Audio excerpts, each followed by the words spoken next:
நேயர்களுக்கு வணக்கம். இன்றைய நேர்காணலில் நம்மோடு இணைந்திருக்கிறார் மூத்த ஊடகவியலாளர் திரு சுஃபியான் அவர்கள். வணக்கம். வணக்கம் சார்.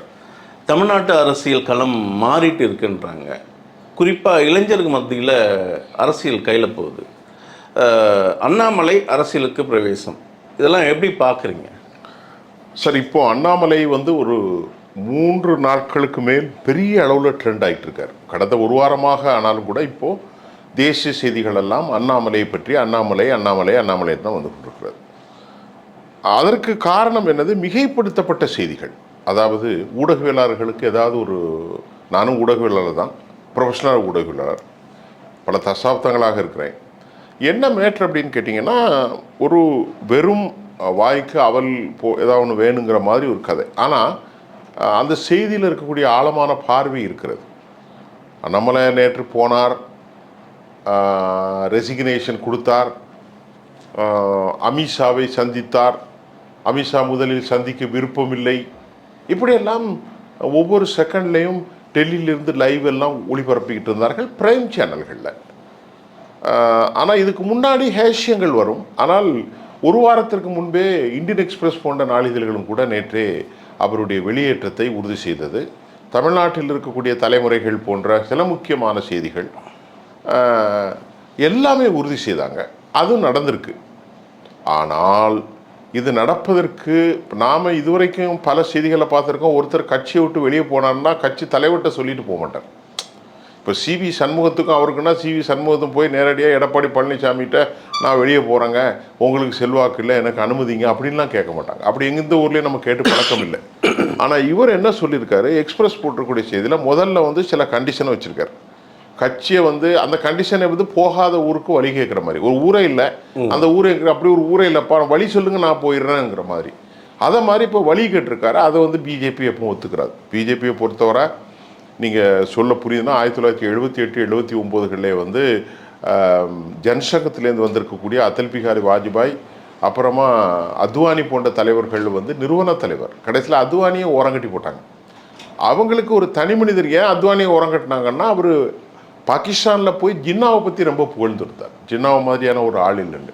அன்னைக்கு போனவர் தான் இன்னைக்கு வரைக்கும் 98 வயசாச்சு, 95 வயசாச்சு, என்ன நடக்குன்னே தெரியல அவருக்கு. அப்படி ஒரு லெவலுக்கு கேவலப்படுத்தி போட்டாங்க. கடைசியில் அமித்ஷாவும் மோடியுமே அவரை ரொம்ப அவமானப்படுத்தி பின்னால் போய் உட்காரியான்னு சொன்ன கதைகள்லாம் தெரியும். எதுக்குன்னு கேட்டு நான் சொல்கிறோம்னா, பாஜகவை பொறுத்தவரை அதனுடைய ஐடியாலஜி தான்.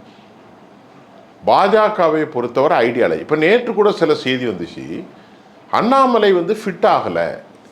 ஏன் அப்படின்னு சொன்னா, அவருக்கு பாரதிய ஜனதாவுடைய ஐடியாலஜி ஃபிட் ஆகலை, சனாதன தர்மத்தை ஏற்றுக்கவில்லை, அது அவருக்கு ஃபிட் ஆகலை, அது அவருடைய மைண்டுக்கு ஃபிட் ஆகலை. சமஸ்கிருதம் தான் உயர்ந்த மொழி, மும்மொழியில் ஹிந்தியை கொண்டு திணிக்கிறது, இதெல்லாம் அந்த வடநாட்டுக்காரனுக்கு ஃபிட் ஆகுது. அவனுக்கு கேட்டால் அவனு நியாயப்படுத்துகிறான், இஸ்லாமியர்களால் ரொம்ப பாதிக்கப்பட்டாங்க. ஏன்டா இஸ்லாமியர்களால் பாதிக்கப்பட்டாங்கன்னா, இன்றைக்கு பலர் 2000 வருஷத்துக்கு முன்னாடி சாதியே கிடையாது, நாங்கள் ஆரியர்களால் தான் பாதிக்கப்பட்டோம்னா இருக்கிற பிராமணர்களை அடிக்கிறது நியாயமா? அதே மாதிரி இஸ்லாமியர்கள் அடிக்கிற நியாயமா? பாபரி மஸ்ஜிதே பாபரி இது கிடையாதுன்னு சொல்லப்பட்டது. இவனுக்கு ஃபுல்லாகவே சரியா என்ன பாதிக்கப்பட்டது? அவன் தொப்பியை போட்டுக்கிட்டு போகிறான், அவன் புர்காவை போட்டு போனால் உனக்கு என்ன பாதிப்பு கிடையாது. இது அப்படி கிடையாது. இது வெற்றியை நோக்கி அவர்கள் கிளப்பி விடுகிற விவகாரம். அமித்ஷா போன்றவரும் சரி, மோடி போன்றவர்களும் அதுதான் அவருடைய வாழ்க்கை. இப்போ இது கொஞ்சம் சிந்திக்கிறான் மனுஷன். இவர் பேக்கப் பச்சை தமிழன், ஒரு கவுண்டர், வெள்ளாள கவுண்டர். உங்கள் அப்பா குப்புசாமி கவுண்டர், ரொம்ப எளிய பின்னணியில் இருந்தார், பிஎஸ்சியில் படித்தார், ஐபிஎஸ் எழுதினார், வந்துட்டார். நல்ல மொழி ஆளுமை இருக்கும், நல்ல பேச்சாட்டலும் உண்டு, ரைட்டு, சரி. இப்போ அவருக்கு இவனுடைய பிராமணிக்கல் ஸ்ட்ரக்சர் இதெல்லாம் பிடிக்கலை. இதுக்கு பிடிக்கலைன்னா காரணம், இவர் ஒரு அமர் பிரசாந்த் ரெட்டின்னு ஒருத்தரை வைத்து ஒரு வார் ரூம் நடத்தி அதில் எல்லாரையுமே ரொம்ப மோசமாக நடத்தினார். அதில் பாதிக்கப்பட்டவங்க டாக்டர் தமிழிசை சவுந்தரராஜன். அவங்க தலைமுடியை பற்றி பம்பை அப்படி இப்படிலாம் போட்டு அது பிரச்சனை வந்துச்சு. ஒரு காலகட்டத்தில் அவர்களுக்கும் நம்ம அமித்ஷாவுக்கும் மோதல் வந்துச்சு, சத்தம் போட்டாங்க பொது மேடையில். அதுக்கப்புறம் அவங்க ரொம்ப கோபத்தில் இருந்தாங்க. கடைசியில் அவரே ஃபோன் பண்ணி நீ போய் மன்னிப்பு கேளுன்னு சொன்ன மாதிரி இவர் போனார், வானார். இவர் இருக்கும் வரைக்குமே குழப்பம்தான் அந்த கட்சியில். கேடி ராகவனுடைய செக்ஸ் ஸ்கேண்டலுக்கு இவர் தான் காரணம். ரவிச்சந்திரன் ஒரு பத்திரிகைக்காரன் எவனோ இருந்தான் முதல்ல, அவனை வச்சு தூண்டி விட்டு அந்த ஹனி ட்ராப்பு ஏதோ நான் பண்ணதை ஃபோட்டோ எடுத்து அசிங்க பண்ணி அவெல்லாம் வந்து கேடி ராகவன்லாம் 19 வயசில் பிஜேபியில் உள்ளாள். அவர் ஐயங்கார் ஃபேமிலியை சேர்ந்தவன். அந்த கட்சியே வந்து பிராமண கட்சி தான். அது நிறைய பேருக்கு புரியாது. அப்போ அவர்களுக்கு வந்து மனசில் ஒரு வெறுப்பு இருக்கும். இப்போ சும்மா தான் நீங்கள்லாம் நாமெல்லாம் ஹிந்துன்னு சொல்லிக்கிட்டு இருக்கான். அடிப்படைத்துவமாக கோர் ஹிந்துவே வேறு, அது வேறு. வழிபாட்டு முறைகள் வேறு, செயல்பாடுகள் வேறு, வணக்க வழிபாடுகள் வேறு, எல்லாமே வேறு. அதனால் அது உண்மை கிடையாது. இப்போ இதெல்லாம் அவருக்கு வந்து யோசிக்கிறார். எல்லா விஷயமும் வெளிப்படையாக பேச மாட்டார். யார் அண்ணாமலை தனக்கு எவ்வளோ ஒப்ரேஷன் நடந்துச்சு டெல்லியில், எந்த அளவுக்கு மிரட்டல் நடந்துச்சு, எந்த அளவுக்கு அசிங்கம் நடந்துச்சுங்கிறதெல்லாம் அவருக்கு தெரியும். இல்லை, அண்ணாமலையோட அந்த அவசர அரசியல் பிரவேசம் இங்கே ஒரு திமுக குடும்பம் மைசூர் போகுது, அங்கே சிறுசேரி மடத்தில் ஒரு தலைவரை பார்க்குறாங்க. அதுக்கு பிறகுதான் இந்த அண்ணாமலையோட அரசியல் பிரவேசம் ஒரு பூதாகரமாகுது. இது எப்படி நம்ம பார்க்கறது மக்கள் மத்தியில்? இல்லை, இவர் வந்து சிருங்கேரி மடமோ சிருங்கேரி கர்நாடகாவில் இருக்க அந்த மடத்துக்கு இவருக்கு வந்து ஒரு நல்ல தொடர்பு உண்டு. ஏற்கனவே அவர் மாண்டியா மாநிலங்கள்லாம் இருக்கிற போது அந்த பகுதியில் இருக்கும்போதும் பண்ணார். அங்குள்ள இஸ்லாமியர்களோடு அவர்களுக்கு நல்ல தொடர்பு உண்டு. திராவிட முன்னேற்ற கழகம் வந்து சிருங்கேரி மடத்தில் போய் என்ன இன்ஃப்ளூயன்ஸ் பண்ணாங்கிற பற்றி நமக்கு செய்திகள் ஒன்றும் இல்லை. நீங்கள் இதில் பேசும்போது கேட்டதுனால ஒரு செய்தியை நான் சொல்கிறேன். குருக்கில் வந்து அவங்க கூடியிருக்கிறாங்க. குருக்கில் ஏன் போய் கூடினாங்க அப்படிங்கிறது மட்டும் இல்லாமல் நேற்று அந்த அம்மா பேர் என்னது துர்கா அவங்க வந்து நிமிஷாம்பாள் அப்படிங்கிற ஒரு சாமிகிட்ட போய் கும்பிட்டாங்க. அதோடைய வீடியோ காணொலி என்கிட்ட இருக்குப்போம். அந்த நிமிஷாம்பாள் யார் அப்படின்னு கேட்டால், நிமிஷத்தில் தன்னுடைய கோரிக்கையிலே நிறைவேற்றுவாள். ஆகவே அவளுக்கு பேர் நிமிஷ் அம்பாள். அதை சேர்த்து நிமிஷாம்பாள். அந்த நிமிஷாம்பாள்கிட்ட போய் அவங்க கண்ணீர் வடித்து, என்ன கண்ணீர் வடித்தாங்களே யாருக்கும் தெரியாது. இப்போ நீங்கள் சாமி கும்பிட்றீங்கன்னா எதுக்காக சாமி கும்பிட்றீங்க எனக்கு என்ன தெரியும். உட்காந்து கண்ணீர் வடிச்சுக்கிட்டு இருக்காருன்னா எனக்கு அவங்க எதாவது தேவை இருக்கும், எனக்கு எதாவது தேவை இருக்கும். அப்படிப்பட்ட நிமிஷாம்பாள் கண்ணீர் வடித்து கொண்டிருந்த ஒரு காட்சியும் போட்டிருந்தது. இப்போ எல்லாரும் போயிட்டாங்க. மருமகம் போயிட்டாப்புல, அப்புறமா சபரீசனுடைய ஒய்ஃப் பேர் செந்தாமரை ஸ்டாலின் போயிட்டாங்க, எல்லாரும் போயிட்டாங்க. இன்னொரு பக்கம் மு.க. ஸ்டாலினுடைய மகன் அவர் பேர் நம்ம உதயநிதி ஸ்டாலின் வந்து உச்சபட்சத்தில் நிற்கிறான். இந்த கிழட்டு பெருச்சாலி அவ்வளோத்தையும் வெளி தூக்கி போடுங்களேன்னு. ஏன்னா இவனால தான் கட்சி நாசமாக போயிட்டு.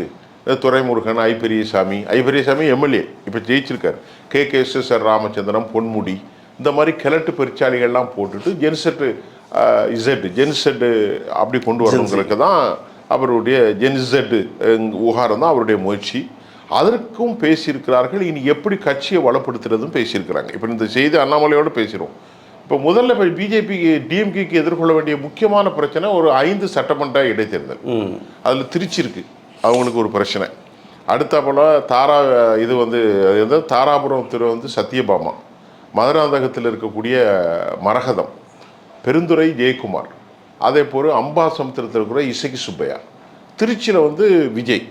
இப்போ இதை வந்து அவர்கள் இணைக்க வேண்டும். இதற்கான பேச்சு நடக்கிறது. இது எப்படி 6 மாதத்தில் வந்துடும். இப்போவே நாம் அதுக்கு கலாமிக்கணும்.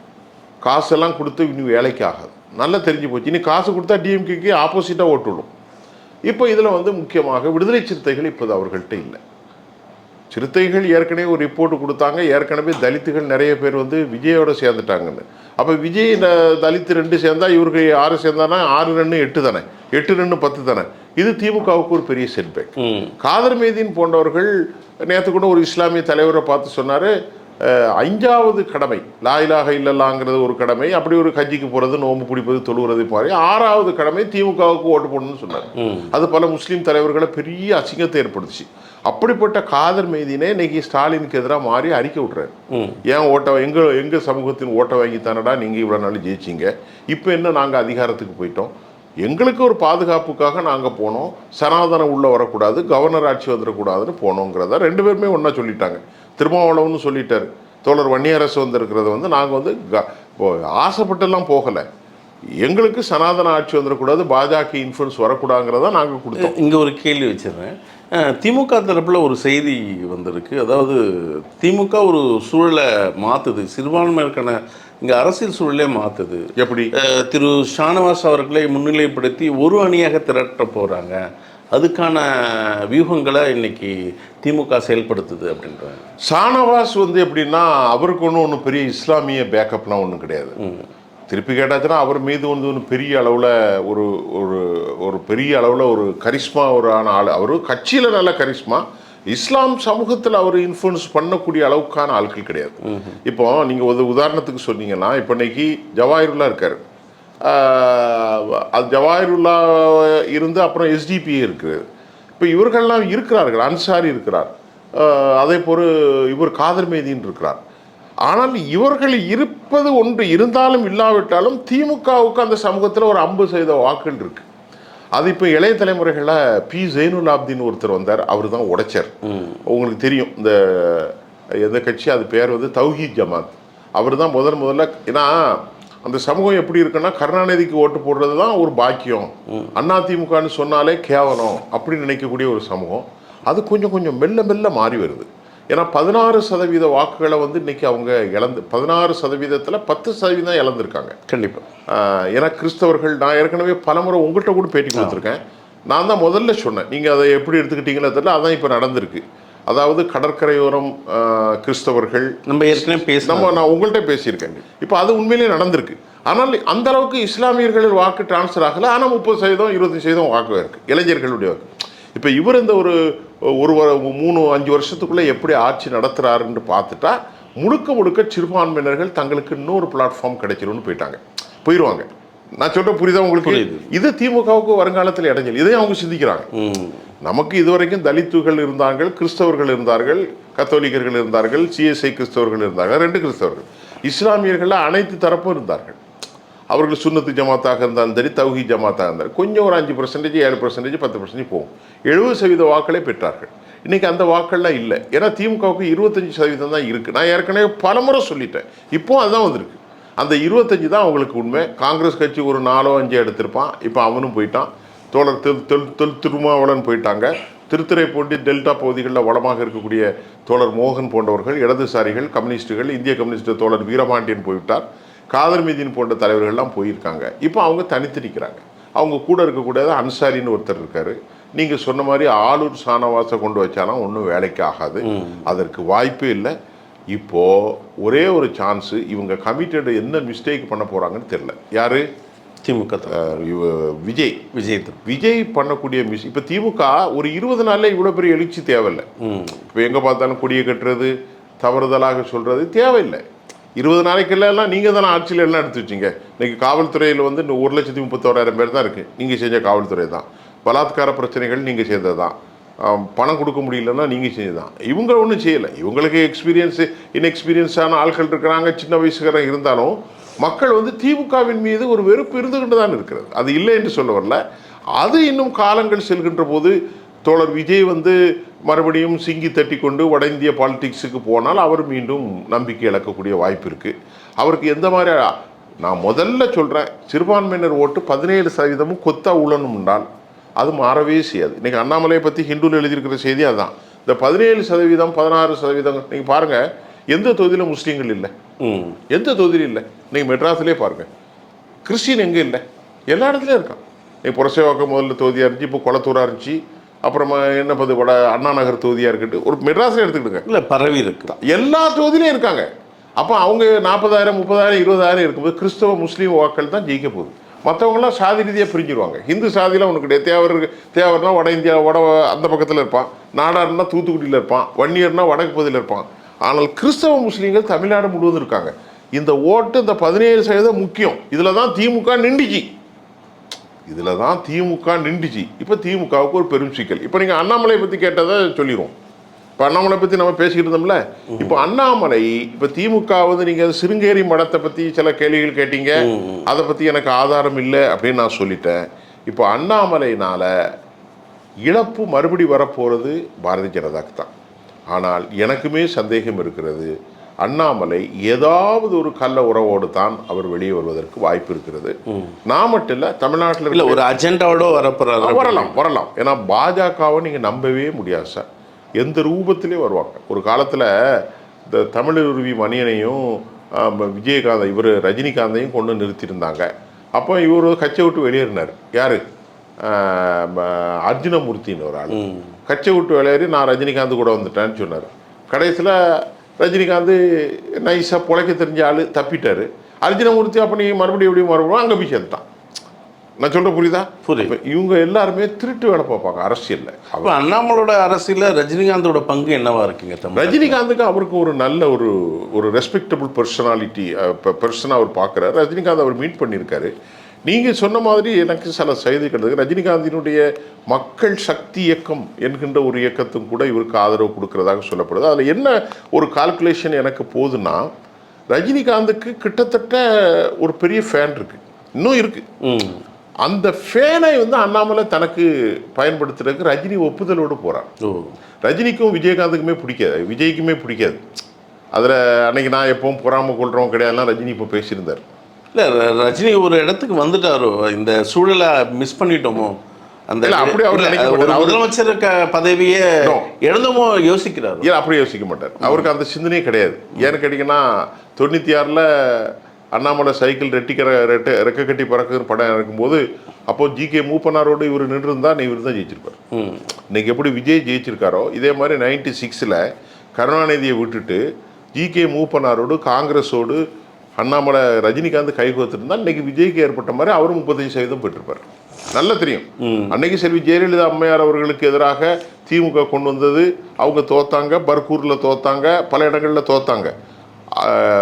4 தொகுதி தான் நம்ம ஜெயிச்சாங்கன்னு நினைக்கிறேன் அப்போ. ஆனால் அந்த நேரத்தில் அவர் வந்திருந்தா அவர் வந்து ஃபர்ஸ்ட் கிளாஸாக வந்திருப்பார், பாய் நம்பர் 1. அது நல்ல ஸ்கோப்பு, ஏன்னா அவர் மீது ஒரு செக்யூலர் ஐடென்டிட்டி. அதுக்கப்புறம் 1998 குண்டு வெடிப்பு நடந்துச்சு கோவையில். இஸ்லாமியர்கள்லாம் நல்லவங்க, யாதோ சிலர் வந்து குண்டு வச்சுட்டாங்க அப்படின்னு பேசினாரு. அதில் திமுக தோத்து போச்சு. அப்போ திமுகவுக்கு ஆதரவாக பேசினார். மக்கள், தமிழ்நாட்டு மக்கள் வந்து யார் பேசினாலும் சரி ஒரு பாதிப்புன்னு வந்தால் போட மாட்டான். நான் சொல்ற புரியுதா? இஸ்லாமியர்கள்லாம் நல்லவங்க, குண்டு வச்சவங்க எவனோ வச்சான்னு சொல்லி திமுகவுக்கு நீங்கள் ஓட்டு போடுங்கன்றார்.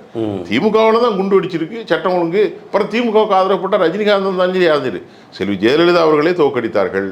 ரஜினிகாந்த் அவர்களுடைய வாரிசு கூட போகலை. ஏன்னா அவ்வளோ பெரிய தலைவர்களை எல்லாம் தமிழ்நாட்டில் வந்து மக்கள் மாற்றுகிற நேரத்தில் இப்பொழுது ரஜினிகாந்த் அவர்களுக்கு இவர் என்ன நினைக்கிறார் அண்ணாமலைன்னா, ரஜினிகாந்துக்கு ஒரு குறிப்பிட்ட சதவீதமான வாக்கள ரசிகர்கள் உண்டு, அதை தன்வயப்படுத்திக்கிறது ஒன்று.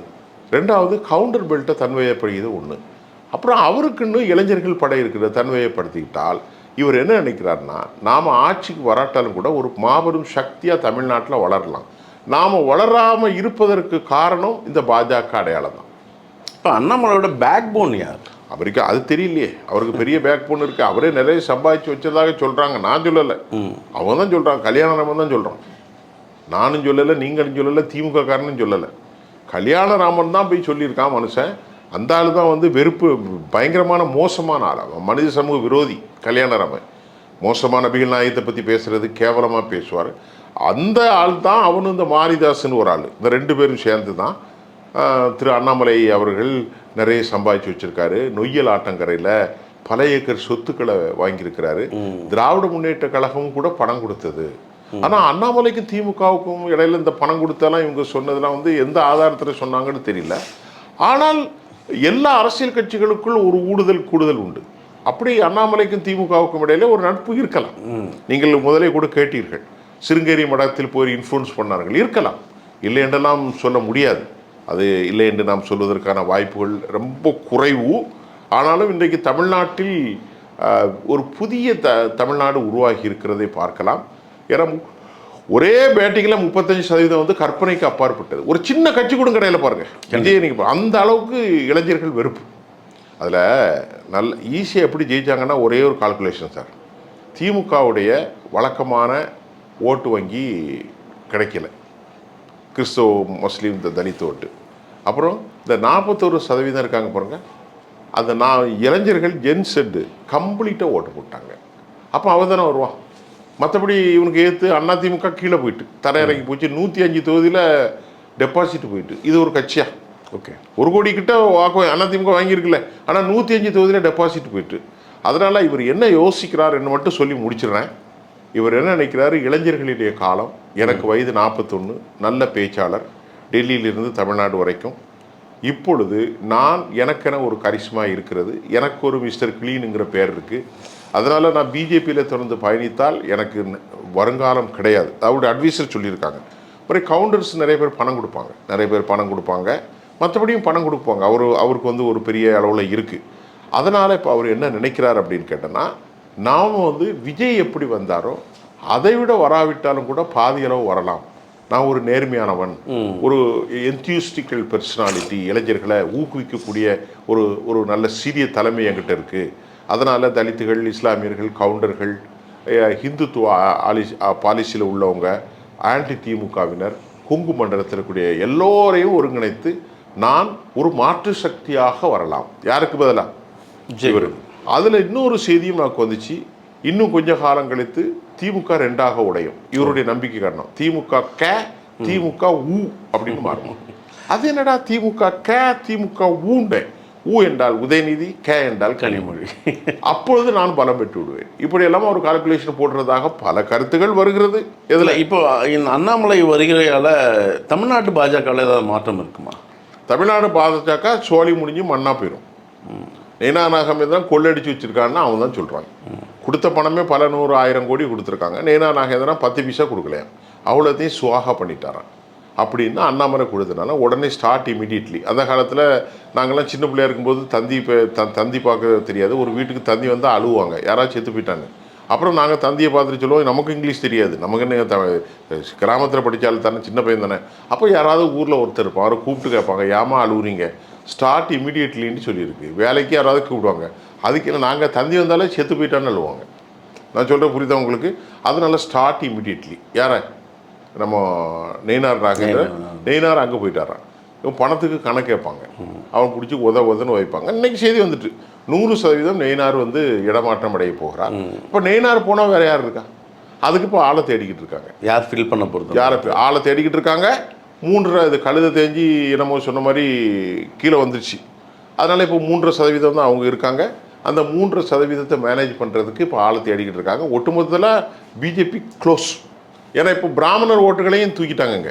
ஏன்னா வெங்கட்ராமன் ஒருத்தனை தூக்கி போட்டாச்சு, திரு ரமேஷ்னு ஒருத்தர் வந்து ஸ்ரீரங்கம் போட்டாச்சு. இப்போ ஒரு சாப்பிட்டு எல்லாரையும் ஹிந்துத்துவக்காரன் கூட இங்கே விஜய்க்கு போடக்கூடிய அளவுக்கு. எப்படி ஆரம்ப கட்டத்தில் டிஎம்கேக்கு தான் எவனுமே போட மாட்டான். புரியுதா உங்களுக்கு? டிஎம்கே எல்லாமே சம்மந்தம் பண்ணுறதுக்கு எல்லாம் பிராமின் தம்பி சம்மந்தம் பண்ணுவான். நான் சொல்கிறேன் புரியுதா உங்களுக்கு? அப்போ இன்னைக்கு வந்து அந்த அம்மா வந்த பொண்ணுங்க வந்து சேரப்போகுது, கயல்விழி. அதை பற்றி நம்ம அப்புறம் பேசுவோம். யார்? மூக்க அழகருடைய பொண்ணு வந்து கயல்விழி வந்து பார்த்துருக்குறாங்க, பேசியிருக்கிறாங்க. இவர் அப்பா சொன்னாராம், சரிம்மா ஓ இஷ்டன்னு விட்டாரான்.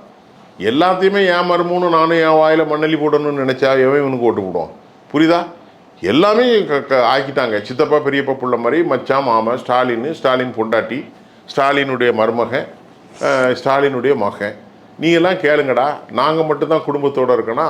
சரி, நீ 87 வயசு, நீ நில்லு. யார? அவன் தோத்த காரணம் என்ன தெரியுமா? நானே அது வெறுப்பில் தான் பேசுகிறேன். நான் டிஎம்கே தோத்த காரணம் நானும் என் குடும்பமும் இருக்கா. நீனு இரு, கதிர் ஆனந்த் இரு, நீ 87 வயசுல நீ நில்லு, பொன்முடி இரு, சிகாமணி இரு, டிஆர் பாலு இரு, டிஆர்பி ராஜா இரு, அப்புறம் அவன் வேற என்னது, இப்படி எல்லாத்தையும் கொண்டு விட்டான். அப்புறம் ஆற்காடு வீராசாமியுடைய பையன் ஒருத்தர் இருக்காரு. இப்படி எல்லாத்துக்கும் வாரிசு. இவனுக்கு தமிழ்நாட்டு மக்கள் திமுகவுக்கு மண்ணெல்லி போட்டது ரொம்ப சரியான தீர்ப்பு. இந்த கலாச்சாரம் மாறணும் சார். இது என்ன சார்? இது ஜனநாயக நாடு. ஏன்னா எகிப்து அதிபரா இல்லை சவுதி அரேபியா மன்னர் பாத்து, மன்னர் சல்மான், இது என்ன டெமோக்ரேட்? இது democracy. The platform has been based on democracy. I have a right person to contest the election. எனக்கு ரைட் இருக்கு. இல்லை, கருணாநிதியுடைய குடும்பம் தான் வரணும்.